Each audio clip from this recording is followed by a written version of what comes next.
chuan table siam pawh kan en le anga sibara chuan file la new tinga A4 bawk la le ta ila chuan hi orientation kan ti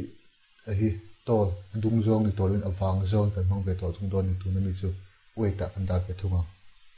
chuan margin hi 0.5 theu mang le ta ila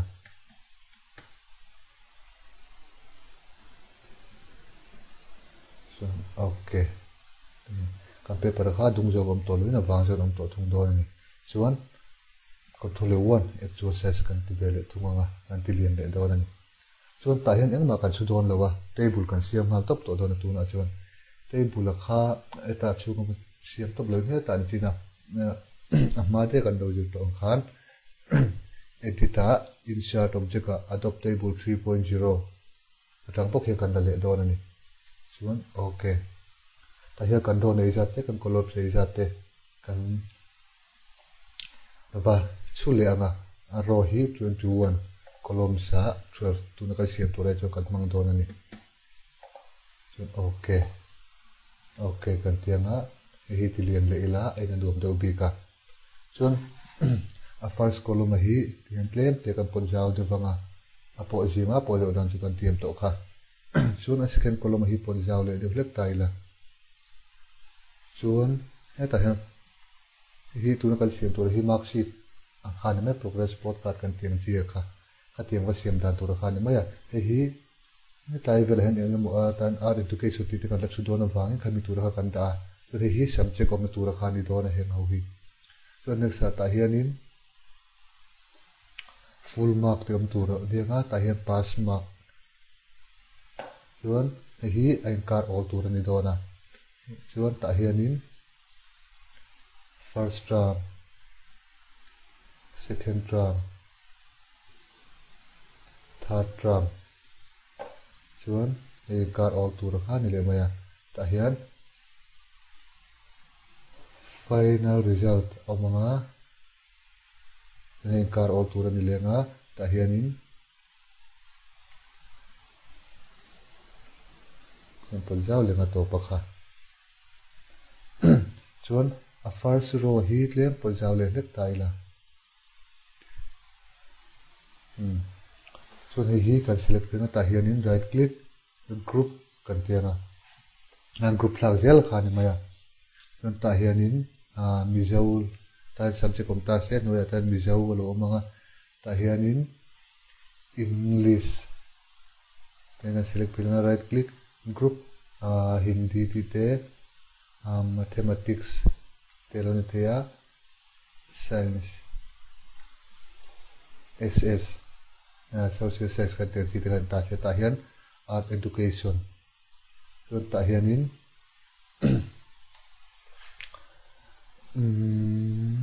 health education lenga work education telon ta hian grand total chuan khamit nuai che khati zim lo ngai don ani chu control zim dona control zim thei don lowa khami control zim thei tu chuan ama hi kan click to panga ti hian he ta hian table attributes ti lo oma hian kami kan ti zim thei wala pa ti zim thei tu ra kha lo oma ni chumi chu heta table attributes hian en ta ila heta hian heta noi lam dewa khanin a var line om phei khami kha aro ko ina ni tani khata kharin apia 0.125 kilo je ka kha 0 kan da de nga chuan enter kan tinga chuan aro chu ti khan kan choi jim thei to dor ani chuan hi ta ke kan group phei le anga ta hian number of student ti tel omanga ta kan group phei le anga attendance ti te division ten group lenga position ti te chun hi kan choi jim manga le don hi mi hi eta chunga khan ati jim thina kan va khoi to wang khoi no dangai to lo hi chu kan choi jim tok thei don ani ha hi kan group lenga hi po kan group lenga group lenga ti khan ti khianin thu da kan da chu don ani chuan entire aro akhat ka kan group ta a koloma hian he tlai chuk thla hi a olin kan da dona hemi chuk thla hi chumi tur chuan a vai hian kan select anga ina select thla charanga right click group kan tia kami right click group kan ti khan thil kan group re ka se tu chu kan select china a chung che line kha kan group kan pai china ni a chung le a hnuai hi line hi a bo ve theilo ani kan group chuan chuma chu a chung le a hnuai hi line hi bo ve tu chuan group ni loin thil dang mangin kan siam dona ti kha kan da lenga kan select thlavek anga kan heta table attribute cha hian enta ila ta hian hetlai line ron langa hi hetlai kan select chin ho zonga kha ron ta ni a chung ber hi hetlai chung ber hi ti na ni maya a hnuai ber chu a hnuai ber a khu hetlam pang sir hi hetlai sir chuk thla hi chuan tinglam pang sir hi hetlai chuk thla hi ni le maya chuan alai line kal phei hi alai heng lai a chunga mi line kal zong hi ti na ni ta ni chuan tuna chuan a khami hetlai inkar hi all tur chuan line a phei zonga heti zonga a phei zonga ti kal tlang phei ho zonga hi kan pai angai don ani chumi du chuan ta hetlai a line lo lang table attributes te line lo lang a hian a line a phei zonga ho zonga hi kan select ang ti tuna khani select sa tro khi a line a ta kan click zelila a ron re zelanga a line a click lo po hianin aduma khian lai duma hian va click pula ati re te veka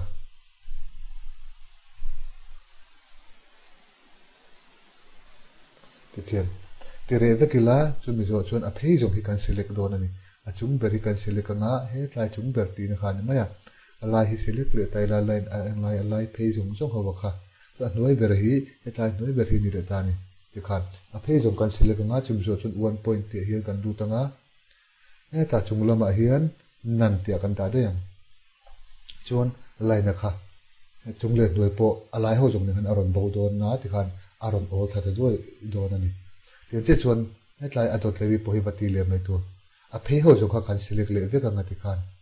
a chuk thla jong lo select omani chuan in kha kha kan bati re anga a phei ho zo kan select anga a select le select lo hrin chu hi a zo na hi dum om zel hi na ka select vet no khan in ta hen nan ti le mai tu ei po ting che chuan nan kan ti le mai nga chuan a ro po khatir che khan in kan ti le dona a ro a ve thung chuan in line a phei zonga kal phei ni to lovin a chuk thla zonga rong kal zela kha kan pai to don ani chumian ni bang chuan a phei zong kha select to lovin a chuk thla zong zela hi kan select to thungang chuan ta hian nan kan ti vele ka te che chuan chunga mi po hi a chuk zong kan select anga nan ti le mai to ti khan all a kharan om don ani mar chu kan share tu chu group le tu na table attributes manga line kan pa ya kha ai ang lo thil kan group re che kan group chinanga right click group katitan thil kan group re chuan chu taila kha kan group chu ma kha thu kan chu tlang dek the ni a chu kha rom khatin om ti na ni ama chu table attributes anga ti chu hin lai kan table attributes manga line kan pa yang che thu chu ve non taila a chu tlang ve the to lo ni line khom lo ma se a chunga kha ai zom lo a line a bawri mata a chunga kha pakhatangin om ve lo ti na ni chuwa chuanin group le table attributes kha ang lo ti set to te khan a chung thu tur kan chu to don ani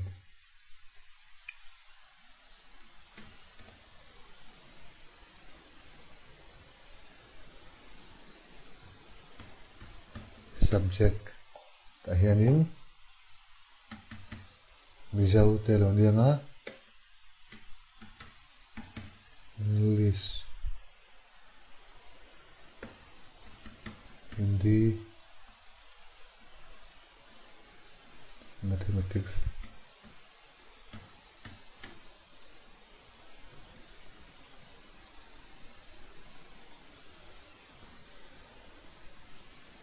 social science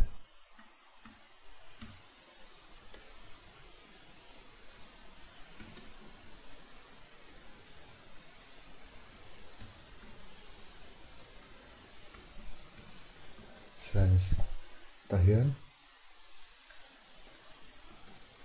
art education tilta se tahianin drawing music te polom te khan tahianin health education health education telo lianga work education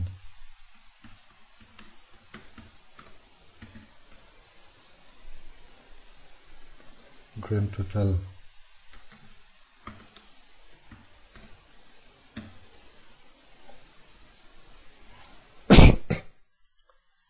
number of students there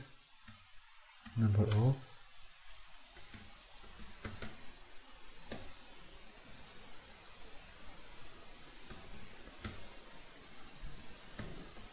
then the scale of them division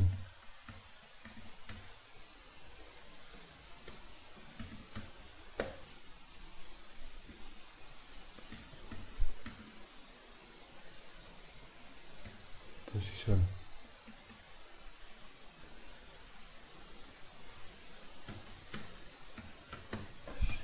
nature of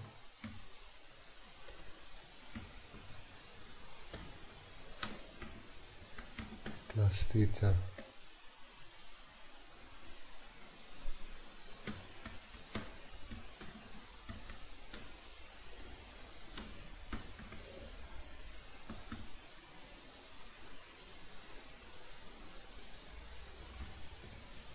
signature of health mistress teronima signature of parents yan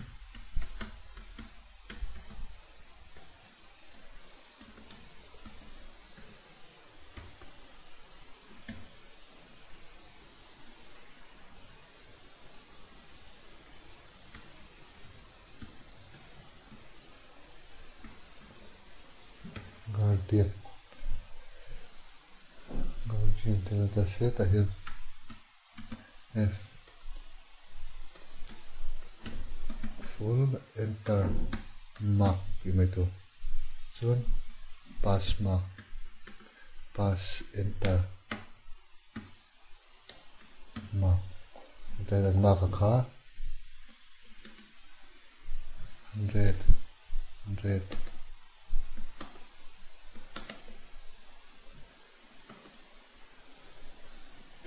50 teloninga 50 teloning tehani 800 40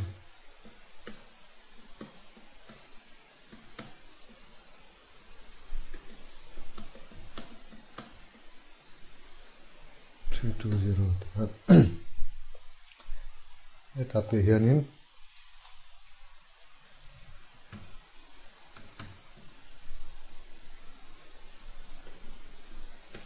first enter first term hianin second term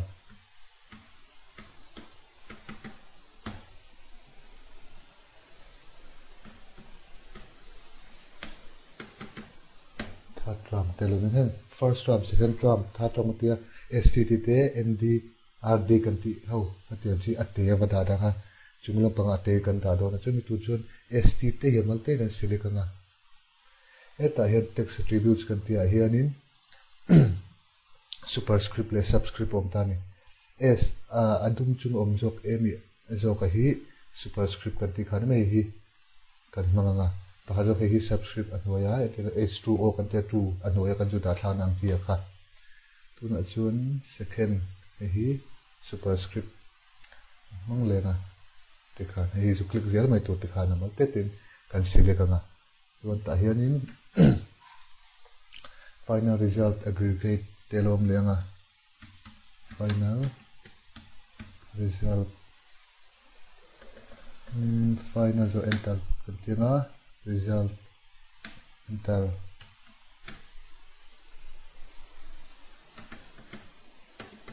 aggregate chuan ta hian remarks